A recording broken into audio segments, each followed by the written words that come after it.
Hechos capítulo 2. Y quiero que piensen un momentico en esta escritura, que meditemos un momento en esta escritura. Dice así, Hechos capítulo 2 dice: cuando llegó el día de Pentecostés, estaban todos unánimes juntos. Cuando llegó el día de Pentecostés. Así que ellos sabían del día de Pentecostés, el pueblo entero sabía del día de Pentecostés, pero la iglesia, que eran como 120 personas, estaban reunidas y estaban esperando algo en especial, algo especial.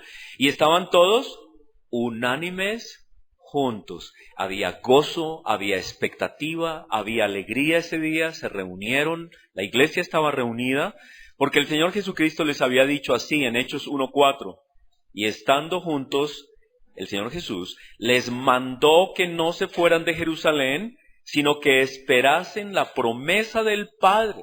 ¿Que qué? Que esperaran la promesa del Padre, la cual les dijo: oíste de mí. Así que ellos sabían que algo iba a pasar, había expectativa. Y ese día de Pentecostés, dice, cuando llegó, dice Lucas aquí que escribe, dice, al fin llegó el día y estaban todos reunidos. Dice, cuando llegó Pentecostés, estaban todos unánimes y estaban juntos. Y había alegría, y había gozo, y había comida, y había celebración. Ese día era un día de alegría. Todos estaban unánimes y todos estaban esperando que Dios iba a hacer algo. ¿Cuánto tiempo hacía que el Señor Jesucristo había ascendido al cielo? ¿Cuántos días? ¿Cuántos días habían pasado desde el día en que Él ascendió al cielo? ¿Cuántos días? ¿Cuántos días estuvo el Señor Jesucristo resucitado predicando? 40 días, muy bien. Entonces, ¿cuántos días habían pasado hasta el día de Pentecostés? Desde que Cristo subió al cielo hasta el día de Pentecostés, ¿cuántos días habían pasado? ¿Quiénes votan por 10? ¿Quiénes votan? Quiero ver manos arriba. ¿Quiénes? ¿Y los demás qué? Habían pasado 10 días. ¿Cómo sabemos que habían pasado 10 días? Desde que Cristo resucitó. Desde que Cristo ascendió al cielo. Porque si Cristo resucitó y estuvo 40 días enseñando, y Pentecostés significa ¿qué? 50. Y si Cristo estuvo 40 enseñando, ¿cuántos días pasaron desde que Él ascendió? 10. Hacía 10 días el Señor había ascendido al cielo. Y es curioso, pero ¿se acuerdan ustedes qué día estuvieron celebrando ustedes el lunes pasado? ¿Qué era? ¿Qué estaban celebrando? El mundo cristiano, ¿qué estaba celebrando?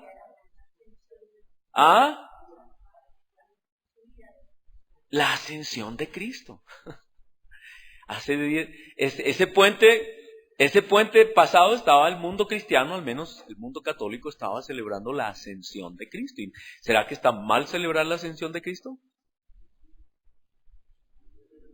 A ver, bueno, si usted no la celebra está bien, pero es muy lindo recordar que Cristo estuvo 40 días predicando y que después ascendió al cielo y que 10 días después estaban reunidos en la iglesia los hermanos porque Él les había dicho: no se vayan de Jerusalén, sino esperen la promesa del Padre. Y estaban entonces reunidos esperando la promesa del Padre. Ahora, yo escribí aquí Pentecostés en relación con un reino, porque es que todo esto tiene que ver con un reino. Y eso es lo que hoy vamos a hacer, un enfoque de ese reino, y vamos a ver cómo Pentecostés encaja perfectamente en las promesas del reino. Desde el comienzo, desde las primeras escrituras en Mateo, vamos a leer escrituras solamente de Mateo, solo de Mateo, no vamos a leer de otras. ¿Por qué? Porque es que Mateo es un evangelio para los judíos que esperaban el reino. Y todo gira alrededor del reino. Y uno a veces dice, bueno, ¿y por qué esa genealogía tan larga? ¿Qué tiene que ver? Primer capítulo y comienza que Jesús, que el hijo de no sé quién y el hijo de sí sé cuándo y el hijo. Pero lo más importante aquí es que Mateo presenta a Jesucristo como el hijo de ¿quién? De David. Y cuando habla del hijo de David está hablando del hijo del rey, el descendiente del rey. Y lo que está diciendo es que esa genealogía está hablando de que Jesucristo es de estirpe. ¿Qué estirpe tiene él? De reyes. Él es un rey. Y por eso lo importante de esa genealogía está mostrando que Cristo es rey. Desciende del rey David y que su reino, y tiene él derecho a un reino y él tiene toda autoridad para un reino. Y en el capítulo 2, en el versículo 1 y 2, dice que a eso vinieron los magos. ¿Quiénes eran los magos? Bueno, estos sabios más bien que venían de Oriente, ¿vinieron a qué? ¿Cuál era la pregunta que le hicieron a todo el mundo, a Jerusalén y que oyó Herodes?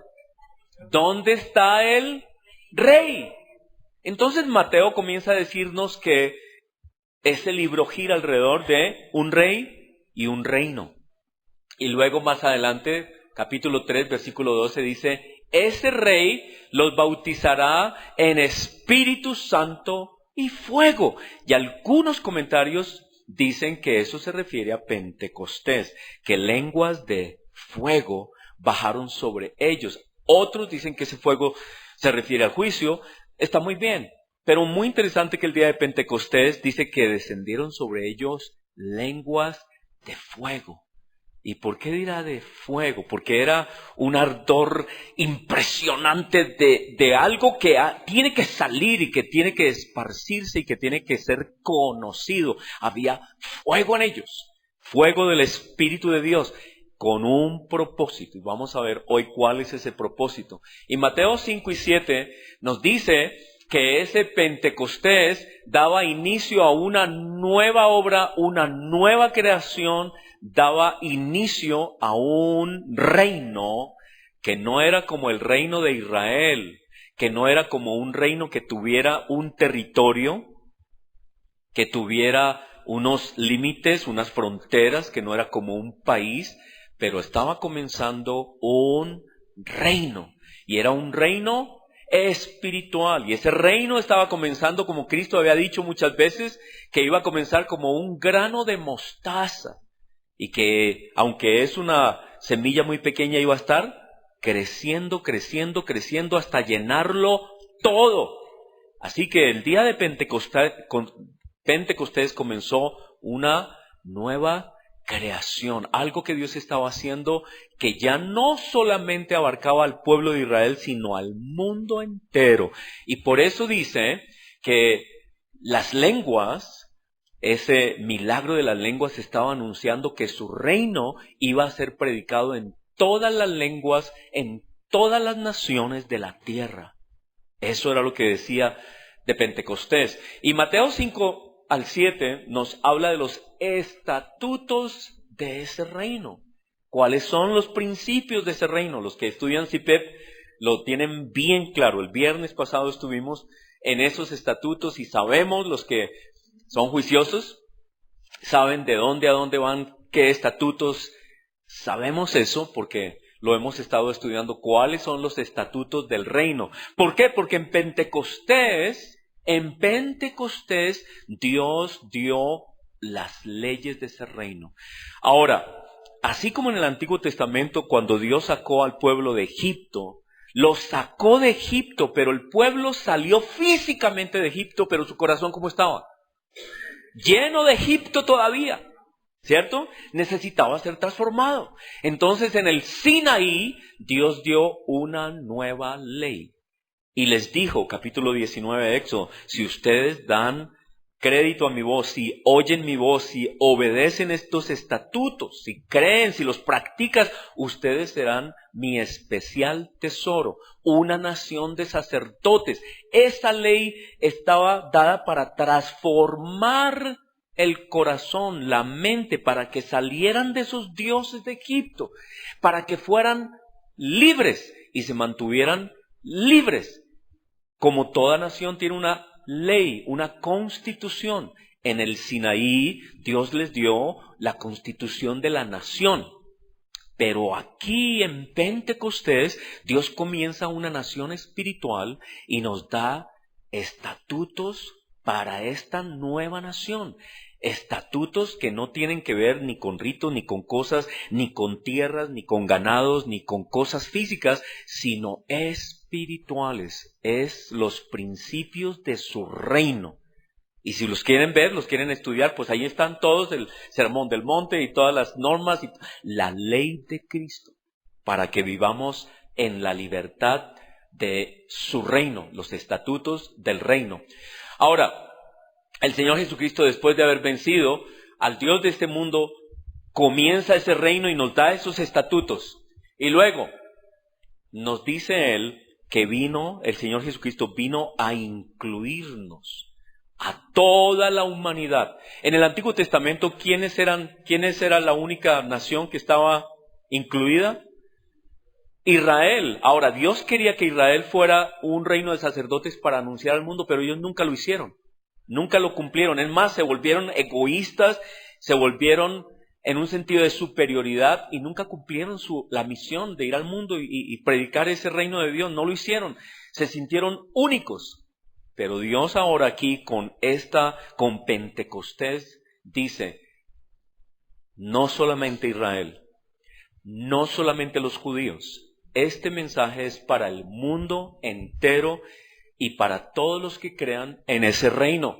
Ya no está cerrado a una nación, está abierto.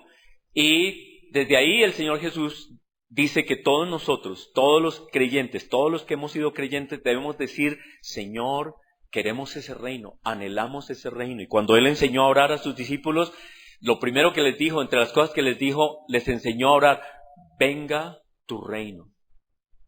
Entonces, todo esto tiene que ver con un reino, y ese reino está presente ya en la iglesia, pero no ha venido la plenitud de ese reino. Ese reino lo estamos esperando, la plenitud de ese reino está por llegar.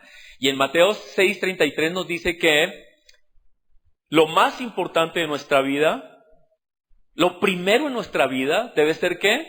Buscar ese reino. Y díganme si no debiera ser importante pertenecer a un reino al que nos están invitando a pertenecer. Y que eso debe ser lo más importante. Y Mateo 7:21 dice que no todo el que diga Señor, Señor, entrará a ese reino. No es simplemente confesar ahí, decir algo, pero Él dice, no es solamente salir de Egipto. Usted tiene que ser transformado. Usted tiene que aceptar esas leyes del reino. Usted tiene que vivir esas leyes del reino. Usted tiene que aceptar esa constitución, someterse, así como todo ciudadano está sometido. Un ejemplo, nos sometemos aquí al pico y placa, ¿no? ¿Nos molesta? ¿Cierto? Pero nos sometemos porque hay un gobierno. Cristo dice, todo aquel que quiera pertenecer a ese reino se debe someter a ese reino. El que quiera pertenecer, sométase a ese reino. Y Dios dice que sus leyes son de bendición, no son de opresión. Así que no todo el que dice Señor, Señor entrará en ese reino, sino el que hace la voluntad de mi Padre que está en los cielos. Se requiere entonces arrepentimiento, transformación, fe en ese reino. Todas las parábolas, Mateo 13, estamos hablando de Mateo, ¿no? Mateo 13, las parábolas hablan del tema del reino. Y Mateo 13, por ejemplo, la parábola del sembrador, ¿no? Pero le hicieron esta pregunta al Señor Jesucristo, ¿por qué les hablas en parábolas? Y Cristo respondió, porque a vosotros os es dado saber los misterios del reino de los cielos, mas a ellos, los que no quieren, los que rechazan ese reino no van a comprenderlo, no van a entenderlo. Los que aman ese reino lo van a comprender, lo van a aceptar, lo van a querer saber más. Y en Mateo 13:19, la parábola del sembrador dice, cuando alguno oye la palabra del reino, y no la entiende. Así que el evangelio se trata del reino y de predicar ese reino y de Cristo como rey. Eso es el evangelio. El evangelio es la buena noticia de que hay un reino y que ese rey ha venido, ha vencido al maligno, ha pagado el precio por el pecado, ha resucitado, ha traído libertad para todos, para que puedan entrar y participar en su reino.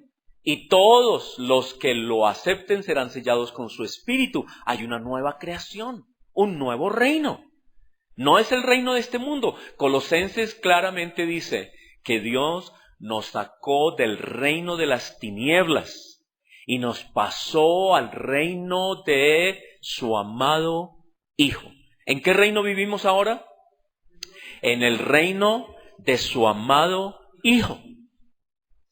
Hemos sido pasados de un reino de tinieblas en el que vivíamos y ahora vivimos un reino distinto. Nuestras leyes, nuestra vida se rigen por otras leyes que no son las del mundo. Son las leyes que hemos aprendido del Rey, de Dios, de Él. Y ya no estamos bajo un reino de tinieblas, hemos sido sacados de ahí, como Israel fue sacada de Egipto, así hemos sido sacados de Egipto y vivimos con unas leyes que se nos han dado en Pentecostés. La enseñanza entonces, la doctrina, las obras y los milagros de Jesús eran un anticipo. ¿Eran qué? Un anticipo de la realidad de su reino. Entonces todos los milagros, todo lo que el Señor Jesucristo hizo, mostraban la realidad de un reino por venir.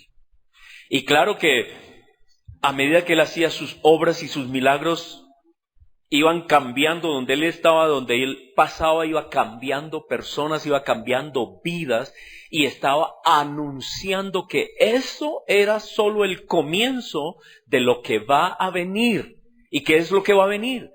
Un reino en el que no habrá más muerte, en el que no habrá más dolor, en que seremos espirituales, en que estaremos con el Padre. Un reino que, como esta mañana decía alguien en el pequeño grupo, todavía no entendemos mucho de ese reino. Pero sabemos que debe ser algo majestuoso, maravilloso. Es un reino que existe a nivel del universo entero. Dios tiene su reino. Y Él quiere que nosotros participemos en ese reino. Y Cristo nos mostró aspectos que nos dicen que ese reino debe ser algo extraordinario. Es un reino que sobrepasa todas nuestras expectativas. Y Mateo 16:28, cuando Él se transfigura entre sus discípulos, muestra que ese reino es un reino espiritual en unas dimensiones que no alcanzamos a entender. En Mateo 16:28 dice que el Señor Jesucristo les dijo a sus discípulos que algunos de ellos no iban a morir sin haber visto algo de esa realidad futura, de la plenitud de su reino. Dice: de cierto les digo que hay algunos de los que están aquí que no gustarán la muerte hasta que hayan visto al Hijo del Hombre viniendo en su reino. Y luego, inmediatamente, después de esa escritura dice, y luego como algunos días después estaban con ¿quiénes? Pedro, Juan y Santiago, y Cristo se transformó ante ellos y apareció ¿con quién? ¿Con quién se apareció Jesús? Con Moisés, Elías. ¿Y cómo era Jesucristo? ¿Cuál era la apariencia de Jesús? Dice que su rostro resplandecía como el sol, como algo impresionante, algo que no entendemos. Él les dio una visión de lo que va a ser la plenitud de su reino. Así que el Señor Jesucristo también, sabiendo lo que Él tiene para nosotros y su plan para toda la humanidad, a Él le molesta muchísimo que hayan personas que sean tropezadero para que personas entren a su reino. Jesús amonesta a los que son de tropiezo para entrar a su reino, los que dificultan, los que ponen carga, los que impiden entrar a ese reino. Y uno de ellos, o de esas personas, ¿eran quiénes? En el tiempo de Jesús, los fariseos. Y pues los fariseos son personas que son ejemplos de otras personas que a veces impiden a las personas llegar al reino, porque les ponen cargas, les exigen cosas que no son, les piden mucho dinero para ser bendecidos, por ejemplo, o cosas por el estilo que no son, que no es lo que Él dijo. Él dijo, vengan todos los que quieran entrar. Y Él invitó especialmente a los desposeídos. Invitó a los sencillos, a los pobres, a los enfermos, a los que les hacía falta médico, decían. Los que están sanos no necesitan médico. Yo invito a todos aquellos que están en necesidad. A eso los invitó a ser parte de su reino. Naturalmente que invitó a todos. Todos están invitados. Y en esta amonestación de Mateo 23 dice así: ay de vosotros, escribas, fariseos, hipócritas, porque cerráis el reino. ¿Qué hacían ellos? Cerraban el reino. Decían, usted no puede entrar, y usted no puede venir, y usted no puede, usted tampoco. Y ellos se ponían como Dios, y le decían, no, usted no puede hacer esto, usted no puede, y a todo el mundo dice, usted no puede. Y Cristo dice, no, eso no es así, déjenlos que vengan a mí, déjenlos. Yo decido a quién, yo decido, yo soy el que decido, no usted. Y no debemos ser tropezadero para nadie. Todo el que quiera venir al reino, si tiene areticos, si tiene pelo largo, si se está acercando al reino, tráigalo, ayúdalo. A esos son los que queremos venir, predicar ese reino. Y a esos son los que Cristo quiere transformar. Tienen un corazón dispuesto para ese reino. Y dijo de estos fariseos que eran muy, muy bien puestos y muy soberbios y muy orgullosos y muy estrictos y tenían miles de normas. Les dijo, ustedes lo que están haciendo es poniendo tropezadero y están cerrando el reino de los cielos delante de los hombres. Y ustedes ni entran y tampoco dejan de entrar a los demás. Terrible, ¿cierto? Entonces, igual nosotros tenemos que tener cuidado porque ese reino está abierto. Cristo abrió ese reino para toda la humanidad. Él se dio por toda la humanidad. Se sacrificó por toda la humanidad. Por la persona más sencilla, más humilde. Por Él se sacrificó ya. El precio ha sido pago ya. Está pago. La persona puede venir y la misión de la iglesia es decir a la gente, venga, acérquese, el Señor Jesús lo invita a participar de su reino. ¿Y qué tengo que hacer? Creer. ¿Qué más? Crea. ¿Y qué más? Crea. No más, crea. Porque a veces se le ponen trabas, ¿no? A las personas, que tiene que hacer esto, que tiene que hacer aquello, que tiene mil cosas por hacer. Jesucristo les dice, no, vengan, yo los limpio, yo los santifico, yo los perdono, yo los justifico, yo los transformo, yo los cambio. Dejen que yo haga esa obra. Todo lo que tienen que hacer es venir a Él y decir, Señor, yo quiero entrar, yo quiero participar de ese reino. Y Él hace esa obra, no nosotros. Así que hágase a un lado y deje entrar a los que están entrando en ese reino. No les pongan trabas. A veces nosotros los hombres, no, usted no me gusta, usted es feo. o usted no es bueno, según mi criterio usted no es suficientemente bueno. Usted está en pecado, usted no puede. Deje que eso lo decida el Señor. Usted invite toda persona a su reino. Y Cristo estaba un poco enojado con estas personas que impedían que las personas llegaran a su reino. Y otra cosa más, Cristo les dice, ustedes, fariseos, son capaces. Si había gente que hacía evangelismo en el tiempo de Jesús, eran los fariseos. Ellos hacían evangelismo y ganaban personas. Pero ¿qué dice la Escritura? ¿Cómo los volvían? 2 veces más hijos del infierno que ellos mismos. Eso es lo que dice. Aquí dice, ay de vosotros, escribas y fariseos, hipócritas, porque recorréis mar y tierra para hacer un solo prosélito, y cuando lo lográis le hacéis un hijo del infierno 2 veces más que vosotros. Y uno dice, bueno, pero ¿cómo así? ¿Qué es lo que pasa? Porque los llenaban de legalismos, los llenaban de odio hacia los demás, los volvían exclusivistas, los volvían sectarios, los volvían igual que ellos eran. Los judíos tenían fama de odiar la humanidad. Les decían perros a los gentiles. Y ellos se sentían, ay, yo soy el único.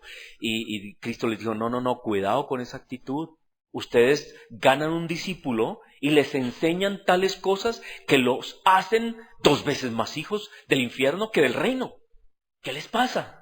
Y ahí tenemos que tener cuidado como iglesia. ¿Qué le enseñamos a una nueva persona? ¿Cómo lo volvemos? ¿Lo volvemos sectario? ¿Lo volvemos odioso? ¿Lo volvemos orgulloso, condenatorio? ¿Lo volvemos una persona que señala? ¿Una persona que acusa? ¿Una persona que siempre está acusando? ¿O lo volvemos un hijo del reino?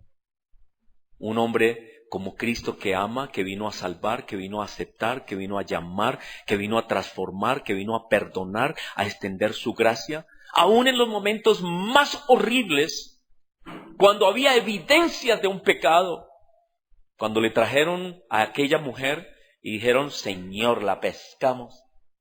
Él dijo, yo no te condeno, ve en paz. Y uno dice, uy, no, pero eso es demasiada gracia, ¿cierto? Y hay gente que se molesta porque hay demasiada gracia. Eso es el Señor. El Señor es demasiada gracia. ¿Por qué? Porque Él sabe que la transformación es por amor y es a través de su Espíritu. Y no vamos a transformar a nadie ni gritándolo, ni pegándole, ni condenándolo, ni mandándolo al infierno. Así no se transforman las personas. Ni poniéndole cargas. ¿Cómo la transformamos? Por el amor de Cristo y por su Espíritu. Y dejando que las personas abran ese corazón al Espíritu de Dios. Él es el que transforma, Él es el que convence. Eso es lo que dice Juan 16, que la obra del Espíritu Santo es convencer de pecado al mundo. ¿Quién hace eso? El Espíritu de Dios. Nosotros solamente invitamos a las personas a ese reino y el Espíritu Santo transforma a las personas. Así que el Señor Jesucristo estaba un poco disgustado con esta gente, los fariseos, porque su enseñanza era terrible. Su enseñanza, en cambio de predicar un reino abierto, predicaba un reino cerrado, sectario, solo yo y lo que yo haga. Y si usted no hace como yo digo, usted no tiene salvación. Terrible. Dios dijo, no, ese no es mi reino. Eso no es así. Hechos 2, entonces, llegamos a la escritura con la que comenzamos. Hechos 2, entonces, nos dice, cuando llegó el día de Pentecostés, estaban todos unánimes juntos y estaban esperando algo. Cristo les dijo, no se vayan de Jerusalén, hay una promesa del Padre. Y estaban allí juntos, gozosos, esperando algo. Y cuando Dios les da esta diversidad de lenguas, lo que nos está diciendo, el mensaje allí, la gente lo hemos malinterpretado porque creemos que el don de lenguas es para mostrar cuán espiritual soy yo. ¿Cierto? Entonces, si hablo hartas lenguas y bien trabado, entre más trabado hable, más espiritual. No, ese no es para eso. El don de lenguas era un anuncio a través de un hecho extraordinario de que ese reino se iba a predicar en toda nación, en toda lengua, a toda persona bajo el cielo. Y Dios estaba dando poder a su iglesia para ir a toda nación a predicar su reino. Y que Dios iba a dar a personas el don para hablar los idiomas del mundo. Y que iba a darle a las personas y a la iglesia, iba a traer personas de cada nación para predicar el evangelio a toda persona en su propia lengua. Y aquí tenemos una persona que sabe y entiende muy bien eso, Vivianita. Ella trabaja con un organismo que se meten en las etnias más sencillas del mundo y se meten 3, 4 años a estudiar una lengua que nadie quisiera nada que ver, pero ellos hacen una obra magnífica, estudiar la lengua de las personas que aparentemente para el mundo no son importantes, que son culturas olvidadas, que son culturas menospreciadas, pero ellos estudian la lengua de estas personas, entienden su idioma y luego les llevan el evangelio del reino en su propia lengua. Eso es Pentecostés. Pentecostés no es alardear de que yo hable mucho en lenguas. No, Pentecostés es el anuncio de la extensión del reino a todas las naciones por el poder del Espíritu para hablar las lenguas del mundo. Porque ¿quién fue el que confundió las lenguas? ¿Quién confundió? Él. Él también puede reversar ese fenómeno de haber confundido las lenguas. Él está reversando y llegará un día en que todos hablemos solo una lengua. En el reino de Dios todos hablaremos un mismo idioma. Pero Dios está dando su poder. Hechos 2 es el anuncio de que Dios iba a hablar, iba a predicar su reino en todas las lenguas del mundo. Hoy se habla español acá y en español les estoy hablando el reino. En inglés se predica el reino. En alemán se predica el reino. En todos los idiomas del mundo ya hay Biblias que la gente puede leer acerca del reino. Eso era Pentecostés. en chino, en mandarín, en todo tipo de idiomas. Ahora, ¿quiere esto decir que no existen lenguas? No, no estoy diciendo eso. Sí había algo en 1 Corintios 14 nos habla de que sí habían algunas manifestaciones especiales, pero no es para vanidad personal, sino que es un anuncio de lo que Dios va a hacer para predicar su evangelio en todo el mundo. Y todo el mundo está invitado a participar, desde el más pequeño, desde el más humilde, desde la nación o el pueblo o la tribu más humilde del universo, del mundo, está invitado a participar en el reino de Dios. ¿Cuál es la única condición? ¿Cuál es la única condición? Creer. Pero es que no, nosotros somos norteamericanos. Un ejemplo. Nosotros somos grandes, monos, ojos verdes. ¿Sí? Necesita lo mismo que la persona por allá, sencilla, humilde, que no sabe nada, que no tiene autopistas, no tiene carros, no tiene televisión, no tiene celular. Es la misma esperanza. Es el mismo anuncio. El reino de Dios transformará a todo el mundo igual. Es la misma promesa. Es el mismo Rey venidero, es el mismo. Así que cuando Pedro predica, es interesante que Pedro, después de recibir el Espíritu Santo, el sermón de Pedro no es acerca del Espíritu Santo. ¿Acerca de quién habla Pedro? Lleno del Espíritu Santo. Del Rey, del Rey. ¿Qué es lo que anuncia Pedro cuando recibe el Espíritu Santo y el poder del Espíritu Santo? ¿Qué anuncia? ¿Los dones del Espíritu? No. ¿Habla solo del Espíritu? No. ¿Qué hablamos cuando estamos llenos del Espíritu Santo? ¿De qué hablamos? Del Rey y de su reino. Y por eso Cristo, en Hechos, dice que cuando recibieran el poder del Espíritu Santo serían testigos de Él. ¿De quién? Del Rey. ¿En dónde? Dice, versículo 8, pero cuando reciban poder, cuando haya venido sobre vosotros el Espíritu Santo, me seréis testigos. ¿De quién? ¿Testigos de quién? De Cristo, de la obra, de la vida, de la muerte, de la resurrección, de la ascensión y de la obra presente de Cristo, quien es el Rey de este reino que estamos anunciando. Así que el poder del Espíritu Santo es para anunciar el Rey y su reino. Eso es lo que estamos haciendo. Estamos esperando un reino, la plenitud de ese reino, y desde ahora nos estamos sometiendo a ese reino. Cuando Pedro predica, entonces habla de toda la obra de Cristo, el Rey, que ha sido posible por el Espíritu que ahora está accesible a todos nosotros, para que hablemos de ese Rey. Por el Espíritu, entonces, podemos vivir bajo las condiciones de ese Rey y de ese reino. Por el Espíritu es que vivimos los mandatos del reino. Por el Espíritu es que obedecemos a ese Rey. Por el Espíritu nos sometemos a ese reino.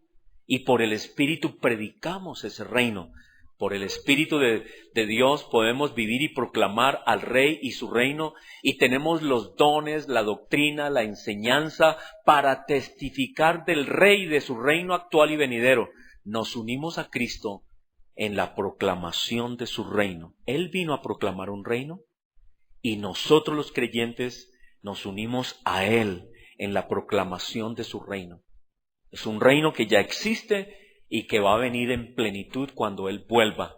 Nuestra misión como iglesia es invitar a todo el mundo, a todos los que todavía no participan, a que participen de ese reino.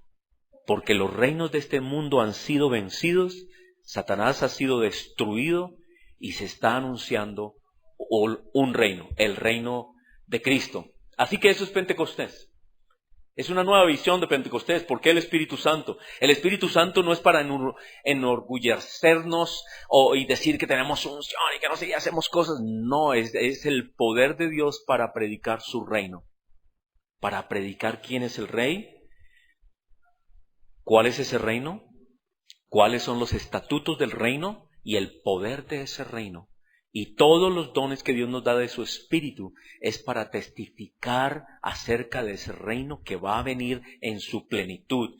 Por eso dice en Mateo 3:2, el reino de los cielos se ha acercado. Esa fue la predicación de Cristo cuando Él vino y de Juan el Bautista. Decía, arrepentíos, arrepiéntanse porque ese reino se ha acercado, se ha hecho real. El Rey está aquí. Eso era lo que decía Juan el Bautista. Arrepiéntanse, el reino de los cielos se ha acercado. Ahora hay una parte muy linda, que es la que ahora vamos a hacer. Y tiene que ver con el futuro. Cuando el Señor Jesucristo venga, Él va a hacer algo muy, muy interesante. Va a inaugurar su reino de una manera muy especial. Va a haber unas bodas. Y va a inaugurar su reino. Su reino será inaugurado en una celebración que es como una cena y unas bodas. Eso es lo que nos dice Apocalipsis, ¿no? Y Él le dijo a los discípulos suyos en esa noche de la Pascua, les dijo, miren, coman, este es mi cuerpo.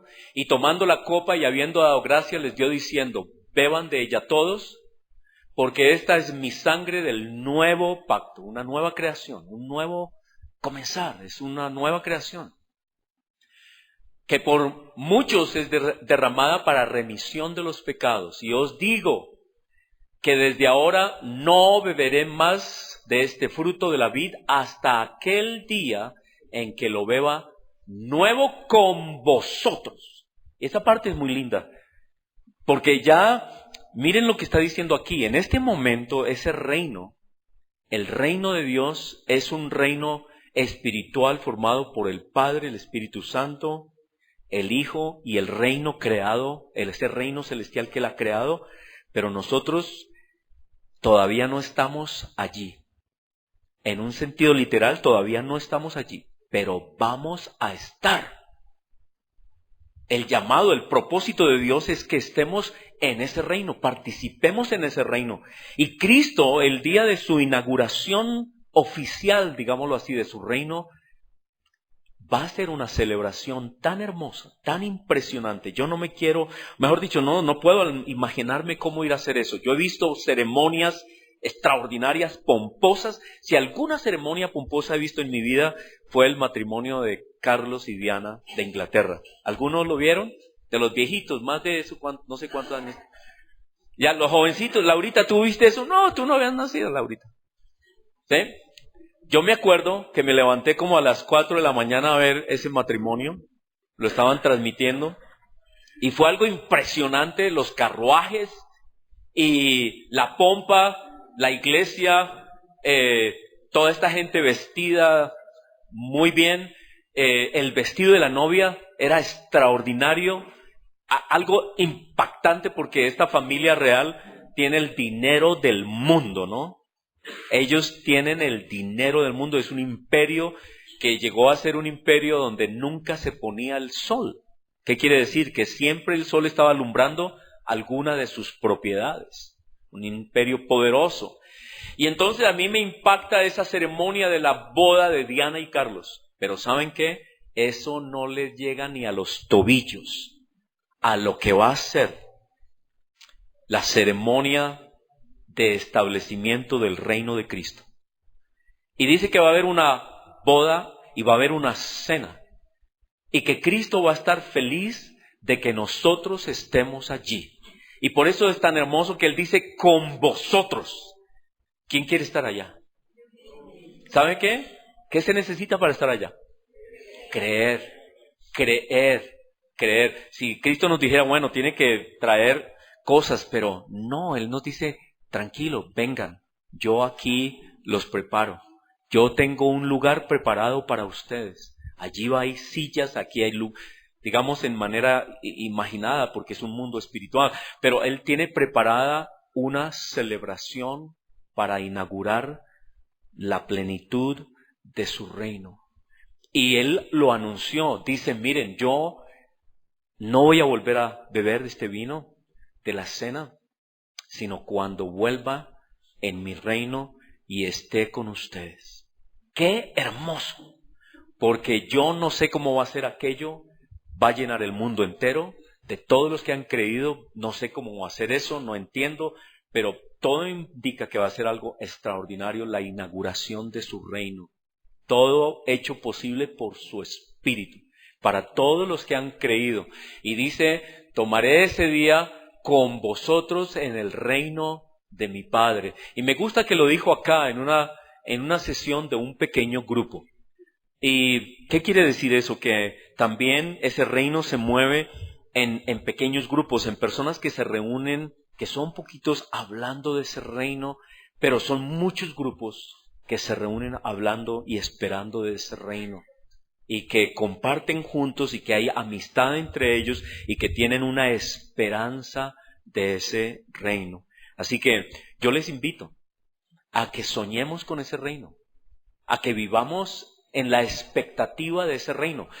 Hechos 2 dice, cuando llegó el día de Pentecostés, estaban todos unánimes juntos. Había una alegría, había una pasión, algo iba a pasar. Ellos sabían que iba a pasar algo especial el día de Pentecostés. Ahora yo les animo a ustedes que sueñen con este día, que vivamos para ese día, expectantes de ese día, cuando Cristo, junto con nosotros, celebre otra vez y tome estos símbolos del pan y del vino, símbolos de ese nuevo pacto, símbolos de entrar a su reino. Y luego dice en Apocalipsis 19:7, dice, gocémonos, alegrémonos. Miren, yo no sé qué van a hacer los que no les gusta gozarse, ¿no? Pero esto va a ser una fiesta y no hay espacio para los aburridos. Va a ser algo extraordinario. Va a haber un gozo, una alegría en ese día. Va a haber una celebración y va a haber vino. Lo siento, va a haber vino. No sé, yo no sé. Él dijo que lo iba a tomar nuevo en ese día. Y debe ser algo extraordinario. Yo no sé si hay vino espiritual, no tengo idea. Va a haber algo extraordinario que todo el mundo va a estar contento. Vamos a estar tan felices. Y Cristo dice, gócense desde ahora. Desde ahora vivan con ese anhelo, con ese gozo. ¿A ustedes les ha pasado que ustedes tienen una invitación a alguna fiesta y se comienzan a preparar y comienzan a buscar el vestido y a buscar los zapatos? A mí me ha pasado porque a veces veo a Paulinita en eso, ¿no? Ay, y los zapatos y el vestido, y yo quiero una falda así, ¿no? Y yo digo, es que esa expectativa, ¿cierto? Qué alegría, y se planea todo con anticipación. Yo anhelo. Ojalá todos vivamos en esa anticipación de la instalación de ese reino, del comienzo de ese reino. Dice, gocémonos, alegrémonos, démosle gloria porque han llegado. ¿Se acuerda cómo dice en Hechos 2? Dice, y cuando llegó Pentecostés. Dice, al fin llegó Pentecostés. Pues aquí va a haber una actitud igual. Han llegado, llegó el momento de las bodas del Cordero, su esposa se ha preparado, bienaventurados los que son llamados a la cena de las bodas del Cordero. Así que todos están invitados. ¿Qué se necesita? Creer.